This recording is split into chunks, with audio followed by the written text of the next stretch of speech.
जय हिंद, नमस्ते। कानौर गांव में सरकारी स्कूल का कार्यक्रम है। वहां मंत्री जी आए हुए हैं, एजुकेशन मिनिस्टर, और उसी कार्यक्रम में पूर्व मंत्री माननीय मनीष ग्रोवर जी भी हैं। वो अपनी स्पीच दे रहे हैं, उनका संबोधन सुना। इतनी ओछी, इतनी वाहियात, इतनी घटिया भाषा का उन्होंने प्रयोग किया। हमें शर्म आती है कि हमारे प्रदेश में इस प्रकार के लोग जनप्रतिनिधि रहे हैं। बोल रहे हैं कि 9,000 लोग हैं इस गांव में, 6500 वोट हैं, लेकिन आए कितने हैं? ये सरपंच यहां पे वैसे दिख रहे हैं, लेकिन मन से किसी और पार्टी के साथ है, वो बीजेपी के साथ नहीं है। इन लोगों को जिला परिषद के सदस्य हों, ब्लॉक समिति वाले हों या पंचायत सरपंच हों, जब ग्रांट लेना होता है तो वो हमारे पास आते हैं, और ऐसे लोगों को देख के और सोच समझ के लाया करो। ये नसीहत दे रहे हैं। तो क्या फिर ये सबका साथ सबका विकास की जो बात है, इस नारे को हटवा दीजिए। आप केवल ये लिखवा दीजिए कि जो बीजेपी के साथ उसी का विकास। क्या उस गांव के बच्चों को पढ़ने का अधिकार नहीं है? क्या उस गांव के बच्चों के जो परिवार हैं, उन्होंने, क्या पूरे गांव ने आपके खिलाफ वोट दिए हैं? और फिर ये फीलिंग क्यों ले लेते हो कि 5 साल के लिए जनप्रतिनिधि चुन के भेजती है जनता? तुम मालिक वाली फीलिंग क्यों लेते हो? मुझे व्यक्तिगत पीड़ा इस बात की है कि 2 बार जिला परिषद का सदस्य मुझे भी बनने का सौभाग्य मिला, आशीर्वाद दिया हमारे इलाके की जनता ने। यह चौकीदारा है। और ग्रोवर साहब, आपके ऊपर आप खट्टर साहब के कृपा पात्र जरूर होंगे, परंतु मुझे लगता है कि वो आपको इस प्रकार की भाषा प्रयोग करने की नसीहत बिल्कुल नहीं देते होंगे। आप अब क्या हो? अब तो आप कुछ नहीं है। जो 50-60 हजार रुपए पेंशन ले रहे हो, हारने के बाद भी, कोई कारगिल में जंग नहीं जीती आपने, कोई देश के लिए ओलंपिक या एशियाड में मेडल लेके नहीं आए। आप पेंशन ले रहे हो, तो उसमें कानौर की जनता का भी योगदान है, उस सरपंच का भी योगदान है। आप किस प्रकार की धमकी भरी भाषा का प्रयोग कर रहे हैं कि उनको ग्रांट नहीं देंगे जो पार्टी के साथ नहीं होंगे? अपनी जेब से देते हो, कमाई करके देते हो, खुद के अपनी पुश्तैनी प्रॉपर्टी बेच के देते हो आप। अब कैसे लोगों को, हमारे शर्म आती है इस प्रकार के लोग जब हमारे देश के जनप्रतिनिधि रहे, प्रदेश के जनप्रतिनिधि रहे हों, जो खुले मन से एक धमकी दें कि ऐसे लोगों को देख के लाया करो। जिला परिषद का अपना दायरा होता है, ब्लॉक समिति अपनी होती है, सरपंच का अपना अधिकार क्षेत्र होता है, और विधानसभा और लोकसभा सबको जनता चुन के भेजती है, मालिक नहीं हम लोग। और आप लोग तो बहुत बेशर्मी के साथ पेंशन तक ले रहे हैं। हारने के बाद भी पेंशन ली जा रही है। जनता के खून पसीने की कमाई है।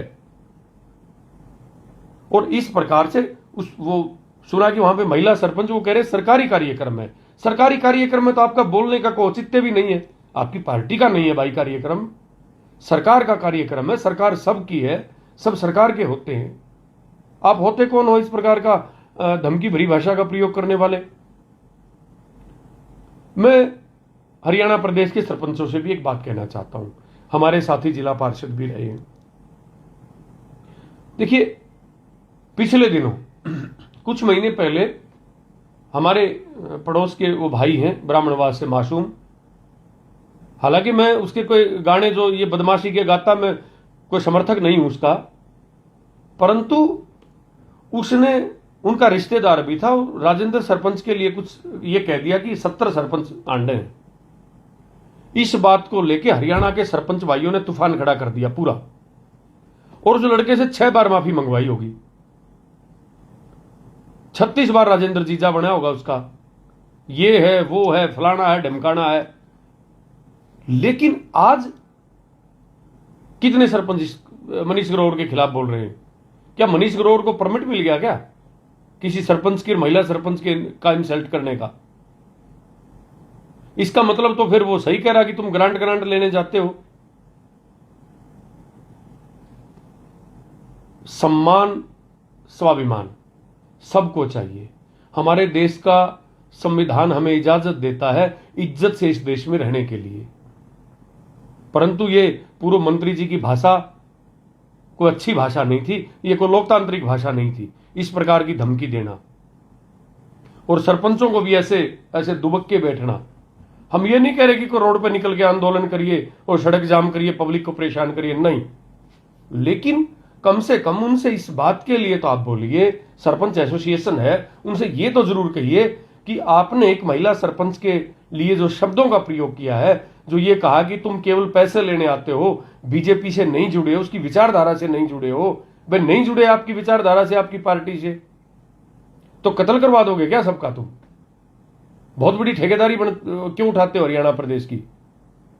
सबका साथ सबका विकास, ये बिल्कुल लोकतांत्रिक भाषा है ग्रोवर साहब की।